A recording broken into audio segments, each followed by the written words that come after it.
നമസ്കാരം. Second year business studies ക്ലാസ്സിലേക്ക് എല്ലാവരെയും സ്വാഗതം ചെയ്യുന്നു. ലാസ്റ്റ് ക്ലാസ്സിൽ നമ്മൾ പഠിച്ച ടോപ്പിക്ക് സോഴ്സസ് ഓഫ് റിക്രൂട്ട്മെന്റ് ആയിരുന്നു അല്ലേ? Sources of recruitment can be divided into. First one internal sources of recruitment and second one external sources of recruitment.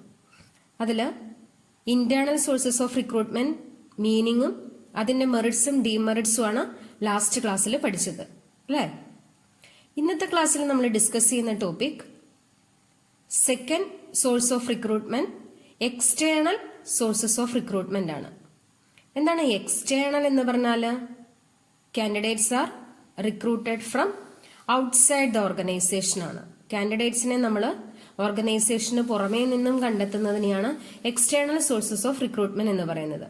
അപ്പൊ എന്താണ് എക്സ്റ്റേണൽ സോഴ്സസ് ഓഫ് റിക്രൂട്ട്മെന്റ് എന്നുള്ളതും അതിലെ സോഴ്സസ് ഏതൊക്കെയാണ് എന്നുള്ളതുമാണ് നമ്മൾ ഇന്നത്തെ ക്ലാസ്സിൽ ഡിസ്കസ് ചെയ്യുന്നത്. വളരെ പ്രധാനപ്പെട്ട ടോപ്പിക്കാണ്, എസ്എ ക്വസ്റ്റ്യൻ ആയിട്ട് ചോദിക്കാറുള്ളതാണ് ഈ സോഴ്സസ് ഓഫ് റിക്രൂട്ട്മെന്റ്. അപ്പൊ നമുക്ക് സ്റ്റാർട്ട് ചെയ്യാം. എന്താണ് ഈ എക്സ്റ്റേണൽ സോഴ്സ് ഓഫ് റിക്രൂട്ട്മെന്റ് എന്ന് പറഞ്ഞാൽ?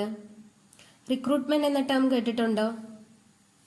പത്രത്തില്, അതേപോലെ തൊഴിൽ വാർത്ത, തൊഴിൽ വീതി, ഇതിലെല്ലാം പലതരത്തിലുള്ള അഡ്വർടൈസ്മെന്റ് വരാറുണ്ട്. നിങ്ങൾ ശ്രദ്ധിച്ചിട്ടുണ്ടോ അഡ്വർടൈസ്മെന്റ്? ഏതെങ്കിലും ഒരു ഓർഗനൈസേഷനിലെ വേക്കൻസി റിപ്പോർട്ട് ചെയ്തുകൊണ്ട് ആ വേക്കൻസി റിപ്പോർട്ട് ചെയ്യുന്ന അഡ്വർടൈസ്മെന്റ് ഏത് രീതിയിലാണ് എന്നുള്ളത് ഇനി ഒന്ന് ശ്രദ്ധിക്കുക കേട്ടോ. അപ്പൊ അവിടെ പറയുന്ന കാര്യങ്ങൾ എന്ന് പറയുന്ന ഏത് വേക്കൻസിയിലേക്കാണ്, ഏത് ജോബ് വേക്കൻസിയിലേക്കാണ് റിപ്പോർട്ട് ചെയ്യുന്നത് എന്നുള്ളതുണ്ടാകും. അതിനു വേണ്ട ക്വാളിഫിക്കേഷൻ, എക്സ്പീരിയൻസ്, അതിന്റെ ലാസ്റ്റ് ഡേറ്റ് എന്നാണ്, ഇങ്ങനെയുള്ള ഒട്ടനവധി കാര്യങ്ങൾ പറഞ്ഞുകൊണ്ടായിരിക്കും അഡ്വർടൈസ്മെന്റ് തരുന്നത്. അപ്പൊ കാൻഡിഡേറ്റ്സിനെ പബ്ലിക്കിൽ നിന്നും അല്ലെങ്കിൽ സൊസൈറ്റിയിൽ നിന്നും കണ്ടെത്തുകയാണ്. അതിനുശേഷം ആ കണ്ടെത്തുന്ന കാൻഡിഡേറ്റ്സിന് ടെസ്റ്റ്, ഇന്റർവ്യൂ ഇങ്ങനെയുള്ളതെല്ലാം നടത്തിയിട്ടാണ് നമ്മൾ റൈറ്റ് പേഴ്സണെ റൈറ്റ് പോസ്റ്റിലേക്ക് ചൂസ് ചെയ്യുന്നത്. അപ്പോൾ ഈ sources of recruitment from outside the ഓർഗനൈസേഷനെയാണ് നമ്മൾ എക്സ്റ്റേണൽ സോഴ്സസ് ഓഫ് റിക്രൂട്ട്മെന്റ് എന്ന് പറയുന്നത്. അപ്പൊ എന്താണ് എക്സ്റ്റേണൽ സോഴ്സ് ഓഫ് റിക്രൂട്ട്മെന്റ് എന്ന് പറഞ്ഞാൽ? Refers to the recruitment of candidates from outside the organization ആണ്.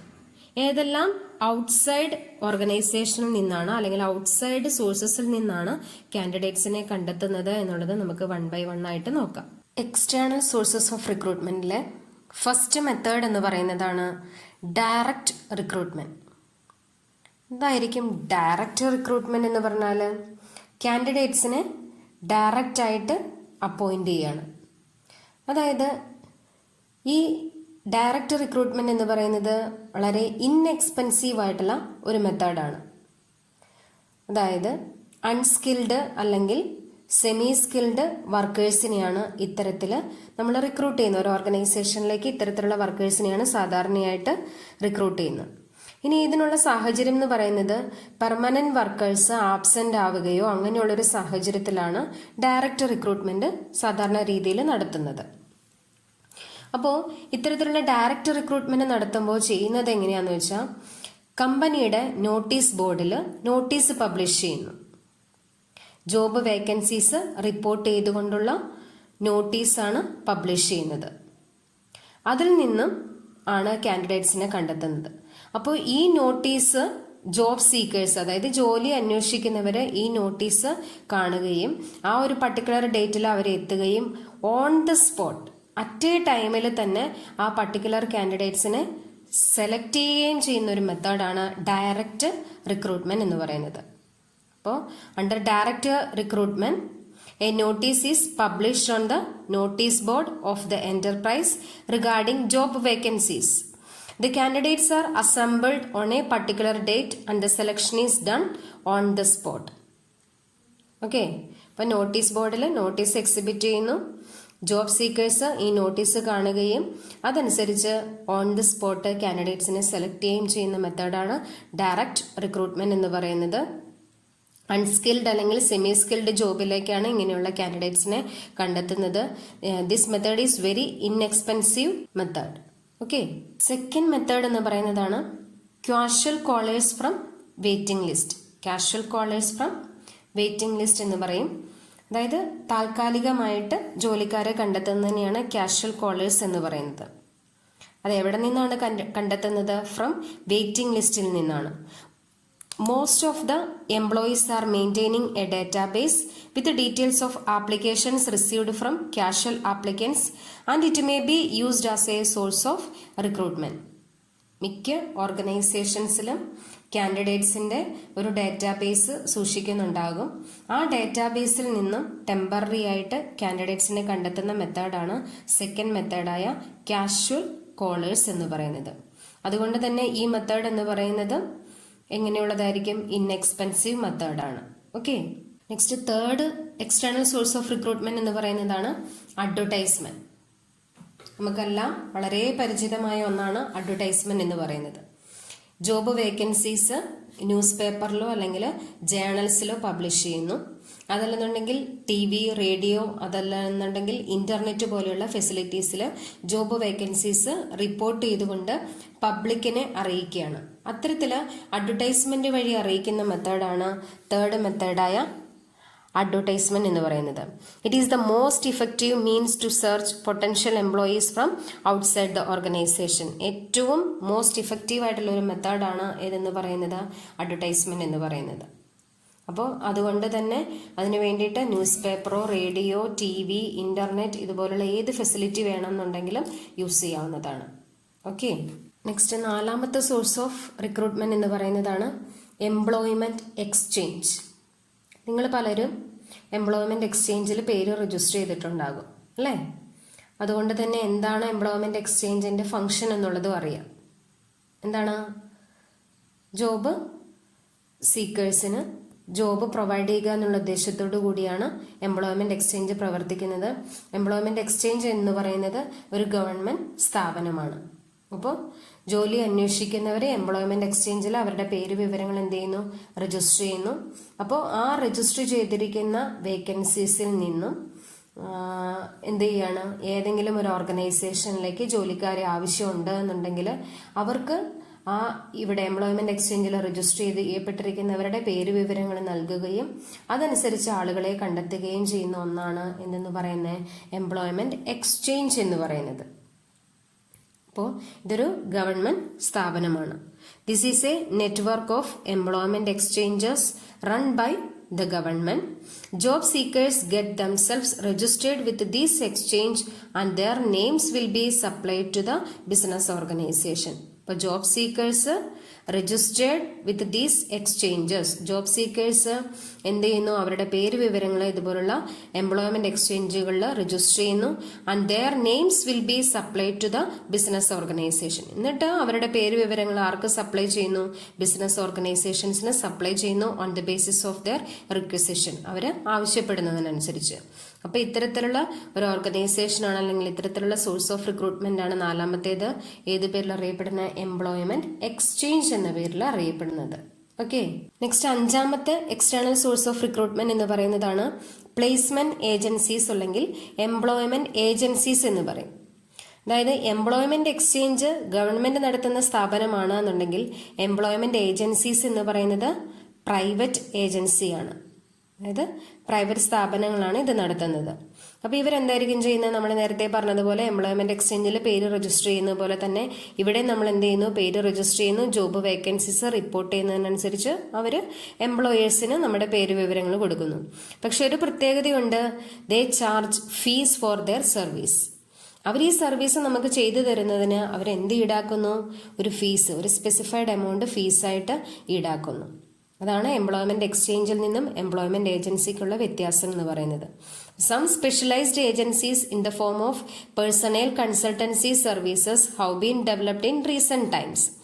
These agencies also undertake total functions of recruiting and selecting personnel. ഇവരെന്ത് ചെയ്യാണ്?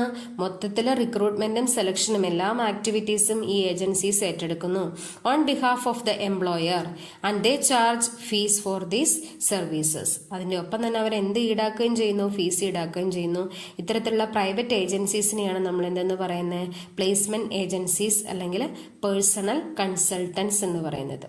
Okay, next sixth source of recruitment പറയുന്നു campus recruitment. നിങ്ങൾ കേട്ടിട്ടുണ്ടായിരിക്കും അല്ലേ? Campus recruitment. നിങ്ങളുടെ ചേട്ടന്മാരോ ചേച്ചിമാരോ ഏതെങ്കിലും engineering സ്റ്റുഡൻസോ അല്ലെങ്കിൽ computer പ്രോഗ്രാമേഴ്സോ ആയിട്ടൊക്കെ ഉണ്ടെന്നുണ്ടെങ്കിൽ അങ്ങനെയുള്ള കാൻഡിഡേറ്റ്സിന്റെ ഇടയിൽ ക്യാമ്പസ് റിക്രൂട്ട്മെന്റ് നടത്താറുണ്ട്.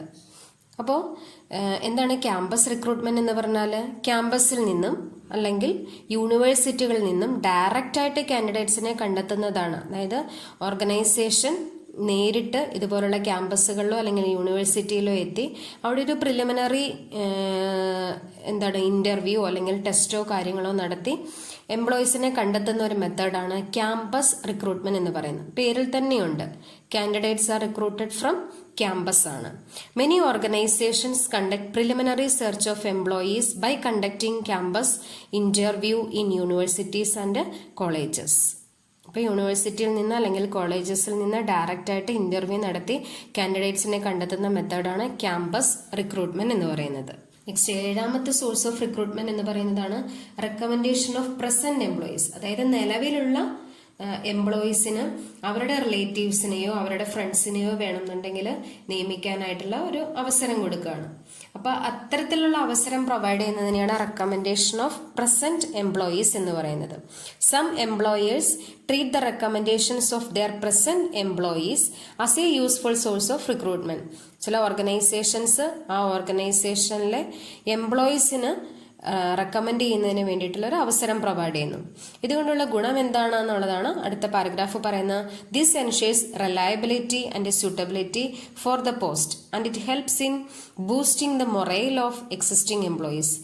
നിലവിലുള്ള എക്സിസ്റ്റിംഗ് എംപ്ലോയീസിന്റെ മൊറാലിറ്റി എന്ന് പറയുന്നത് ഇൻക്രീസ് ചെയ്യുന്നതിന് വേണ്ടി ഇത് ഹെൽപ്പ് ചെയ്യുന്നു.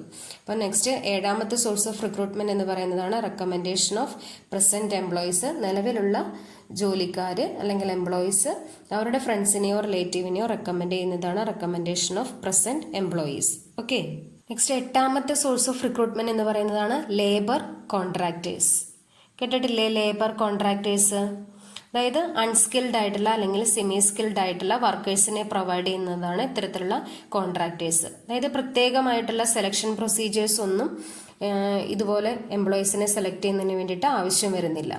This is A method of hiring skilled, semi skilled and unskilled workers. The contractors keep in touch with a large number of workers and bring them at the places where they are required. എവിടെയാണോ വർക്കേഴ്സിന് ആവശ്യമുള്ള ആ working സൈറ്റിലേക്ക് ആളുകളെ എത്തിക്കുന്നതാണ് labour കോൺട്രാക്ടേഴ്സിന്റെ duty എന്ന് പറയുന്നത്. Okay, next 9th source of recruitment എന്ന് പറയുന്നതാണ് advertising on television. പേരിൽ തന്നെയുണ്ട്, ജോബ് വേക്കൻസീസ് ഏത് മുഖേന റിപ്പോർട്ട് ചെയ്യാണ്?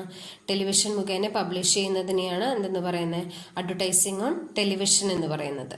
ഓക്കെ, ലാസ്റ്റ് വൺ എന്ന് പറയുന്നതാണ് വെബ് പബ്ലിഷിംഗ് എന്ന് പറയും.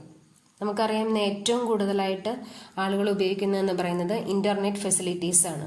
അപ്പോൾ ആ ഇന്റർനെറ്റ് ഫെസിലിറ്റി വഴി പരസ്യങ്ങൾ പ്രൊവൈഡ് ചെയ്യുന്നതാണ് വെബ് പബ്ലിഷിംഗ് എന്ന് പറയുന്നത്. It is now A common source of external recruitment. ഇന്നത്തെ ഒരു സാഹചര്യത്തിൽ ഏറ്റവും കോമൺ സോഴ്സ് ഓഫ് റിക്രൂട്ട്മെന്റ് ആണ് ഏതെന്ന് പറയുന്നത് വെബ് പബ്ലിഷിംഗ് എന്ന് പറയുന്നത്.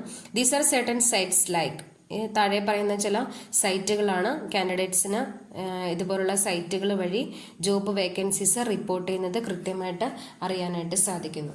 അപ്പോൾ ഈ 1-2 ജോബ് വേക്കൻസീസ് പബ്ലിഷ് ചെയ്യുന്ന വെബ്സൈറ്റ് അഡ്രസ്സ് ഒന്ന് മനസ്സിലാക്കി വയ്ക്കുക. ചിലപ്പോൾ എക്സാമ്പിൾ ഇതിന് വെബ് പബ്ലിഷിങ്ങിനുള്ള എക്സാമ്പിൾസ് ചിലപ്പോൾ ചോദിക്കാൻ സാധ്യതയുണ്ട്. അതുകൊണ്ട് അതൊന്ന് മനസ്സിലാക്കി വയ്ക്കുക. ഓക്കെ, ഇന്നത്തെ ക്ലാസ്സിൽ നമ്മൾ ഡിസ്കസ് ചെയ്തത് എക്സ്റ്റേണൽ സോഴ്സ് ഓഫ് റിക്രൂട്ട്മെന്റും അതിന്റെ ഡിഫറെന്റ് സോഴ്സസും ആണ്. അതിലെ 10 സോഴ്സസ് ആണ് നമ്മൾ പഠിച്ചത്. അപ്പോൾ 10 സോഴ്സസും നോട്ട് എഴുതി കൃത്യമായിട്ട് പഠിക്കുക. Okay, thank you.